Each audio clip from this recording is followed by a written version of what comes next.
The President of Peru, Pedro Castillo, rejected the report approved by the Congress that seeks his disqualification.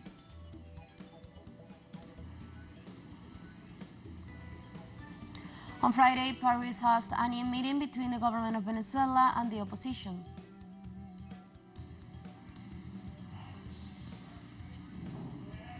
China assures that its ties with Russia are solid and ratified its willingness to promote cooperation between the two countries.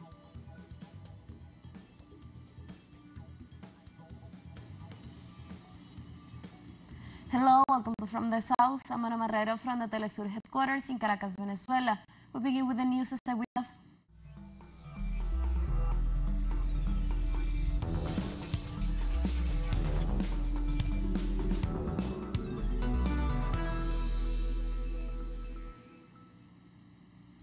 The President of Peru, Pedro Castillo, rejected the report approved by the Congress that seeks his disqualification and assured that he will remain in power to work for the people.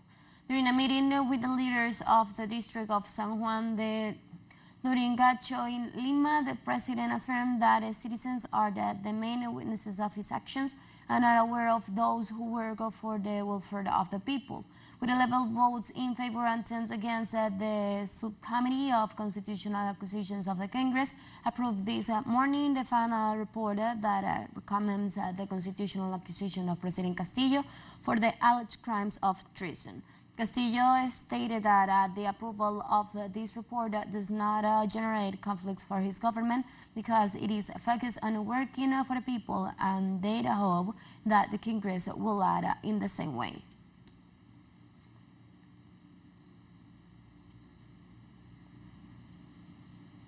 The 6th Conference of International Cooperation of the Association of Caribbean States will conclude on Friday in Havana, Cuba, with a debate focused on the fight against climate change and regional development.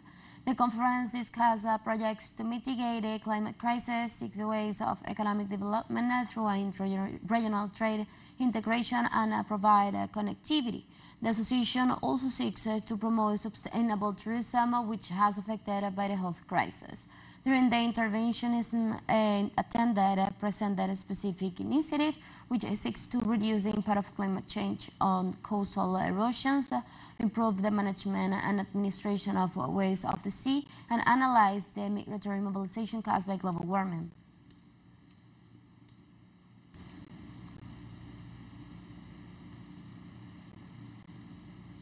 The United Nations organization requires the government of the Dominican Republic to stop the deportation of Haitian citizens to their countries of origin. The United Nations representative informed that the armed violence and human rights violations in Haiti do not allow the safe, dignified, and sustainable return of citizens. They also reiterate a call to all the countries of the region to stop the deportation of Haitians due to the crisis generated by the violence of armed gangs in the Caribbean country. For his part, a spokesman of the Dominican presidency, Homero Figueroa, indicated that his country deported 60,204 Haitians between August and October 2022 and emphasized that the operation were carried out following the lines of President Luis Abinader.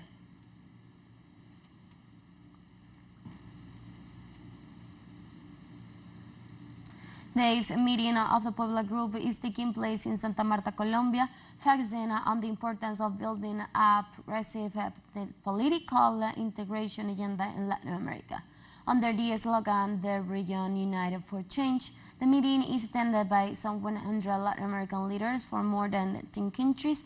The forum was at the center of this Thursday session as attendants discussed how the legal world are a reality and constantly mediate and limit progressive leadership, so the Latin American Council for Justice and Democracy continues to advance in the denunciation and the destigmatization of these cases.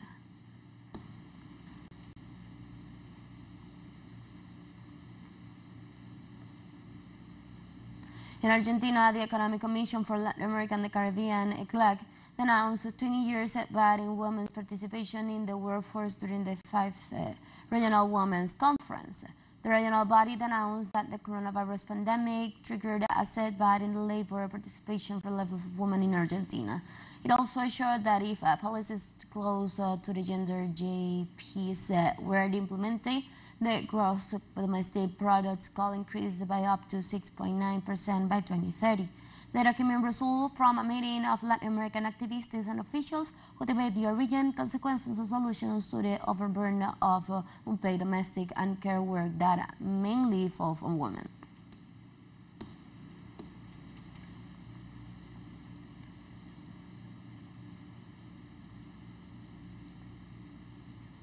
In Brazil, outgoing President Jair Bolsonaro's government cut 50% of the resources allocated to the health sector by 2023. The survey by the Institute for Health Policy Studies shows a 50% cut in several health areas as part of Bolsonaro's administration's budget planning for 2023. The Brazilian Health Economic Association stated that the cuts were motivated by the division of close to 20 billion Brazilians reais. According to the organization data, while funds for the preliminary reforms increase, resources for social programs decrease.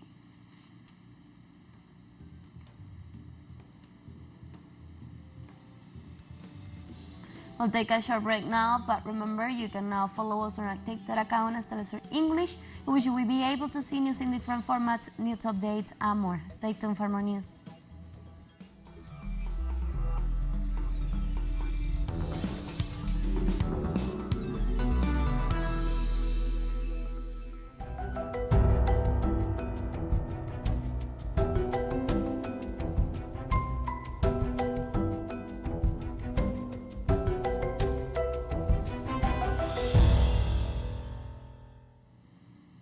Welcome back to From the South.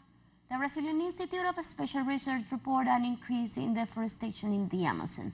According to the deforestation alert released this Friday by the Institute, the accumulated alerts beat a new historical record with 904 kilometers of devastated forest for the month of October.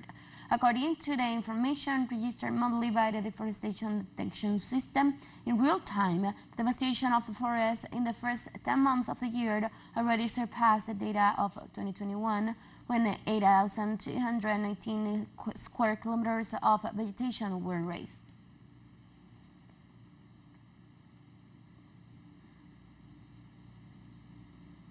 Energy developing countries participating in the COP27 summit called for a loss and damage compensation fund to address the consequences of climate change.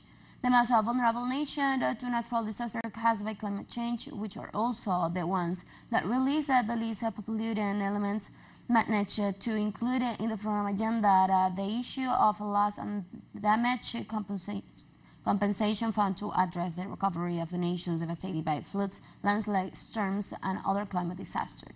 Officially, countries participating in the COP27 summit still have 2 years to negotiate this issue.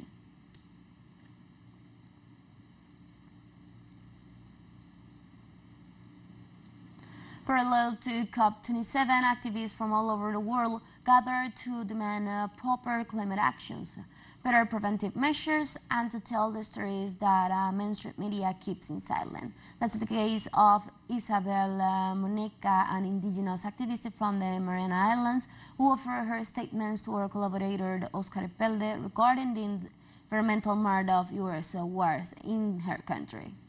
From the deepest part of the ocean, right? My country is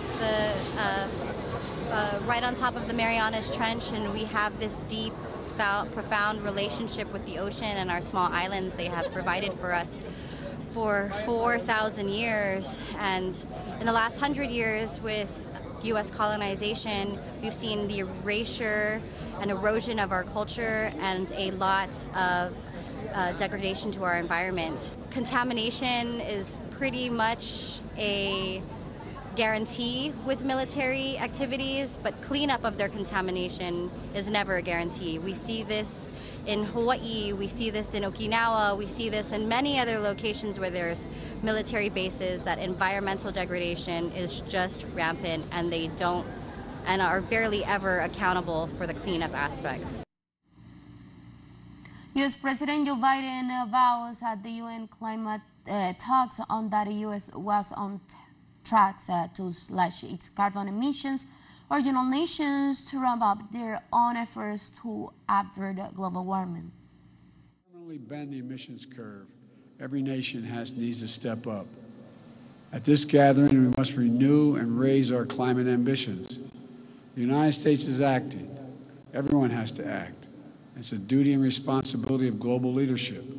Countries that are in a position to help should be supporting developing countries so they can make decisive climate decisions. If we're going to win this fight, every major emitter nation needs to align with the 1.5 degrees. We can no longer plead ignorance to the consequences of our actions or continue to repeat our mistakes. Everyone has to keep accelerating efforts throughout this decisive decade. The government of Venezuela continues on the path of dialogue. Paris has a new meeting with the opposition in the company of the presidents of Colombia, Argentina, and France, as well as the foreign minister of the Kingdom of Norway. During the peace forum held in Paris, the president of France, Colombia, and Argentina expressed their full support for the resumption of the Venezuelan negotiations process. The presidents encouraged the negotiators to continue the efforts to reach agreements in the humanitarian and political files on the basis of the Memorandum of Understanding signed in Mexico City by the two Paris on August 13, 2021. They also highlight Norway's role as a facilitator of dialogue in Venezuela. During the meeting, the presidents reaffirmed their willingness to support the right of the people of Venezuela to live in peace and without blockades.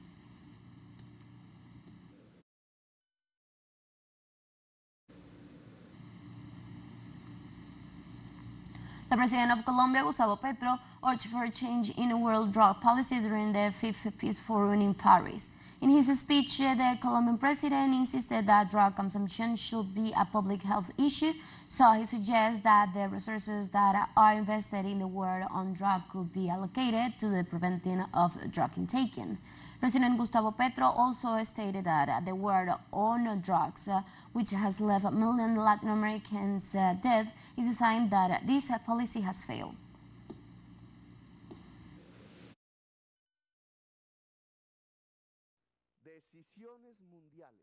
We have to change the policy on drugs, and we have to assume with courage and audacity our leadership, guiding humanity to confront world powers that are leading us towards human self-destruction. We need to lead our peoples to a decarbonized economy, because that would mean a transformation that it's not only a technological transformation, it would represent a profound social and political change, and therefore we will have a transformation of power in the world that will make it possible for us to live. The president of Colombia, Gustavo Petro, points out that peace has consequences that must be handled by all international organizations. Peace here has consequences that not only have to do with our responsibility as Colombians, but also as Venezuelans, that we try to dialogue so that the specter of death moves away from us, and life can flourish and give humanity the possibility of breathing the atmosphere without CO2. Taking care of the Amazon rainforest, for example, but it also depends on the decision of the world and its bodies of power, those of the IMF, those of the World Trade Organization, those of the COP. In the case, it is effective, because it is becoming less effective each passing day. We'll have more news coming up after this final short break, so don't go away.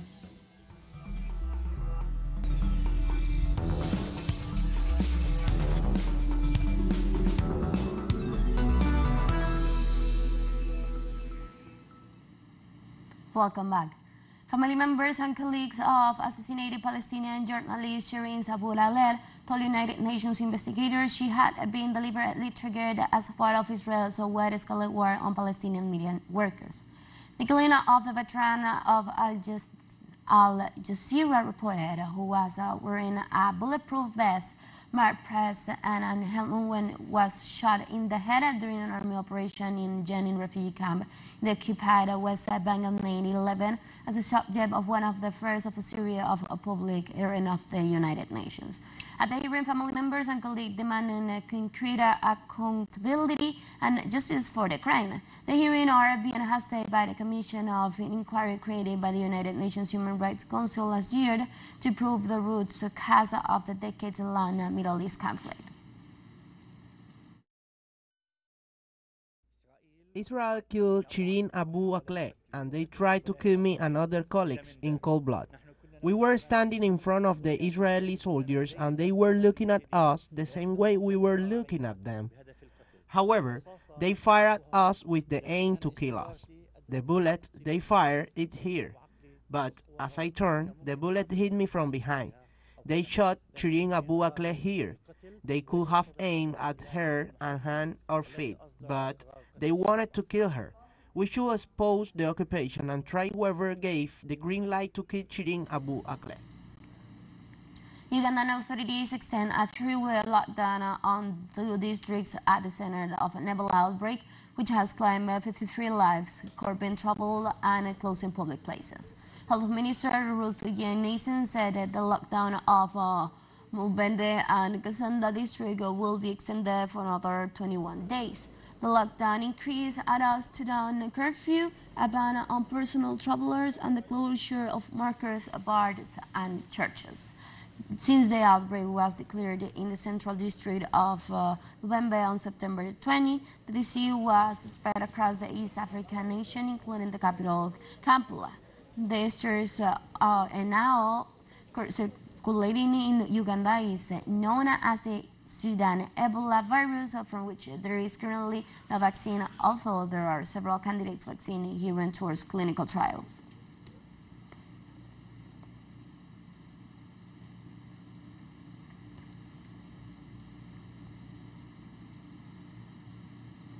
In Uzbekistan, the city of Samarkand hosted the 9th summit of the Organization of Turkish States.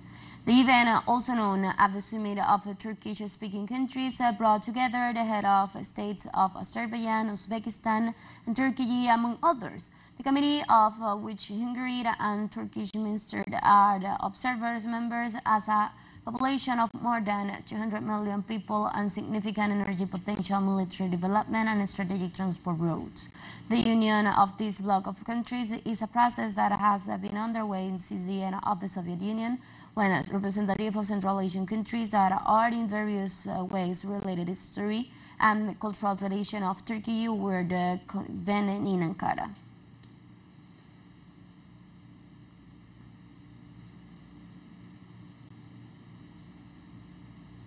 China assured that its ties with Russia are solid and ratified its willingness to promote cooperation between the two countries following the recent comments of the U.S. President Joe Biden.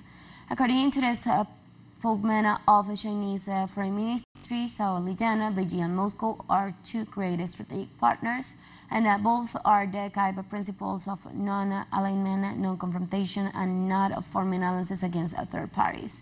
The diplomat assured that the stable and sustainable health development of relations between Beijing and Moscow is based on mutual trust cultivated over many years. He also reaffirmed Beijing's readiness to strengthen ties with Moscow in all spheres amid the growing hostilities on part of the United States.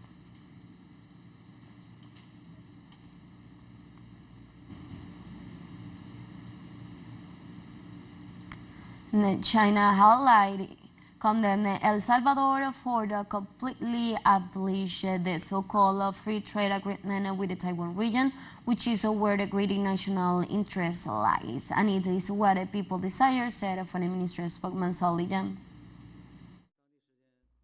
On the evening of November 7 local time, the Constitutional Chamber of the Supreme Court of Justice in El Salvador ordered the cessation of the effects of the protective measure for the so-called free trade agreement with Taiwan, which marks the complete abolition of the deal. In doing so, El Salvador has chosen to stand on the right side of history and made a decision that serves the fundamental and long-term interests of both countries. China highly appreciates that. This again shows that upholding the One China principle is an overriding trend that represents the overwhelming consensus of the world and enjoys popular support. This is a trend that no force can hold back.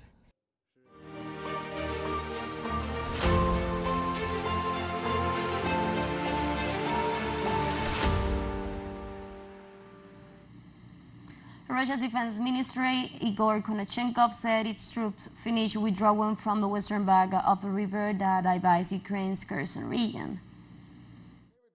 All the personnel, weapons and military equipment of the group have been withdrawn to the left bank of the Dnieper River. Overall, some 30,000 Russian troops and around 5,000 weapons, military vehicles and also tangible property have been withdrawn. All the Russian military equipment for repair has also been withdrawn. Currently, repair units started to fix it as a result of ineffective management and coordinated actions of Russian troops. No military equipment or weapons have been left on the right bank. All the Russian troops have been transferred to the left bank of Dnieper. We have a disclaimer to announce. Our Facebook page has been hacked and currently it is playing content out of our agenda and against our social, moral, political and informative premises. We stress teleSUR English is not responsible for this post that violates Facebook community standards. We hope this company will give us back our credentials as soon as possible and resume our regular posts on that social network.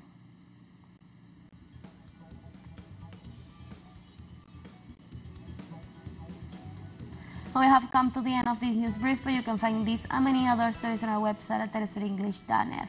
You can also join us on our socials. We're on Facebook, Twitter, and on Instagram as well. For teleSUR English and from the South, I'm Ana Marrero, and thank you for watching.